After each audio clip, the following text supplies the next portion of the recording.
একটু খেয়াল করে শুনেন। নুপুরের দাম লাখ টাকা হলেও তার স্থান হচ্ছে পায়ে, আর টিপের দাম মাত্র 1 টাকা হলেও তার স্থান কপালে। ইতিহাস সাক্ষী, লবণে কখনো পোকা ধরেনি, কিন্তু মিষ্টিতে প্রতিদিনই ধরে, আবার পিঁপড়াও ছাড়ে না। মানুষ সোজা পথে চলতে চায় না, বাঁকা পথেই আগ্রহ বেশি। তাই তো মদ বিক্রেতাকে কোথাও যেতে হয় না, কিন্তু দুধওয়ালাকে বাজারে দাঁড়ে দাঁড়ে ঘুরতে হয়। আমরা সর্বদা দুধ বিক্রেতাকে বলে থাকি, দুধে জল মিশাননি তো? আর মানুষ মদে জল মিশে খায়। আজ পর্যন্ত মানুষকে এতটুকুই চিনলাম।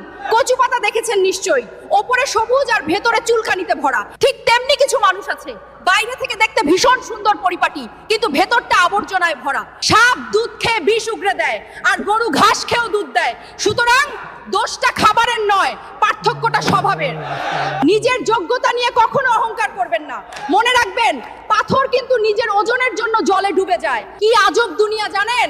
যার চোখে ঘুম আসে তার কাছে ভালো বিছানা নেই, আর যার কাছে ভালো বিছানা আছে তার চোখে ঘুম নেই। যার মনে দয়া আছে তার কাছে দেওয়ার মতো কিচ্ছু নেই, আর যার কাছে দেওয়ার অনেক কিছু আছে তার দেওয়ার মতো মনটাই নেই। এটাই বাস্তবতা।